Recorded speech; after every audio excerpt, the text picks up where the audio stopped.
आजको यस भिडियोमा सपनामा हवाई जहाज अथवा प्लेन देखेमा के फलको सङ्केत गर्दछ भन्ने कुरा बताउनेछु। पुरा भिडियो हेर्नुहोला। स्वप्न शास्त्रको आधारमा सपनामा हवाई जहाज अथवा प्लेन देख्नुको अवस्था अनुसारले भिन्न भिन्न फल हुने गर्दछ। यदि सपनामा प्लेन चढेको देखिन्छ भने यो राम्रो सपना हो। यसले व्यापार व्यवसायमा राम्रो हुने, नयाँ अनुभव बढ्ने र लामो दूरीको यात्रा हुन सक्ने सङ्केत गर्दछ। त्यस्तै प्रकारले यदि सपनामा खाली प्लेन देखिन्छ भने यो राम्रो सपना होइन। यसले आउँदै गरेका अवसरहरू गुम्न सक्ने र सजग हुनुपर्ने सङ्केत गर्दछ।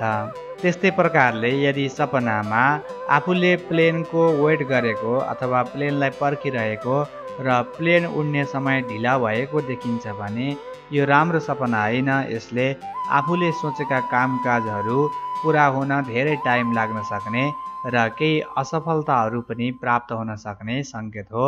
यस्तो सपना देखिएमा सजग हुँदा राम्रो हुँदछ।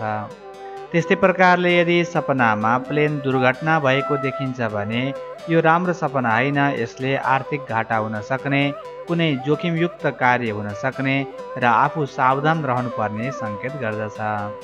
त्यस्तै प्रकारले यदि सपनामा प्लेन दुर्घटनाबाट आफू बचेको देखिन्छ भने यो राम्रो हो। यसले आफूले जीवनमा ठुलो जोखिमलाई पार गरेर सफलता प्राप्ति गर्ने बाटोमा अगाडि बढेको सङ्केत गर्दछ। यदि सपनामा आफ्नो परिवारजनहरू अथवा प्रिय साथीभाइहरूसँग प्लेनमा यात्रा गर्दै गरेको देखिन्छ भने यो राम्रो सपना हो। यसले नयाँ सम्बन्धको सुरुवात हुने अथवा पारिवारिक र दाम्पत्य सम्बन्धमा पनि सुख प्राप्ति हुने सङ्केत गर्दछ।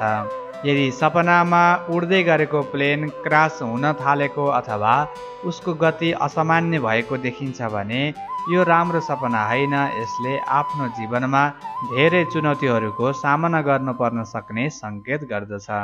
यदि सपनामा आफूसँगै प्लेनमा भिआइपी व्यक्तिहरू पनि यात्रा गर्दै गरेको देखिन्छ भने यो राम्रो सपना हो। यसले कुनै ठुलो मान सम्मान प्राप्त हुने अथवा ठुलो अवसर हात लाग्न सक्ने सङ्केत गर्दछ।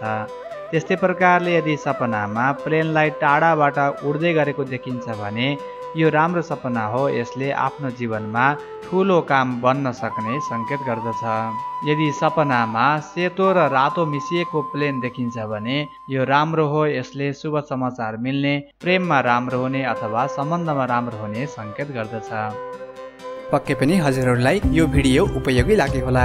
यस्तै अरू पनि उपयोगी भिडियोहरू जान्नको लागि कृपया हाम्रो च्यानललाई सब्स्क्राइब गर्न नभुल्नुहोला। साथसाथै लाइक, सेयर र कमेन्ट पनि गर्दै गर्नुहोला। आजको लागि बिदा चाहन्छु। हस्त धन्यवाद।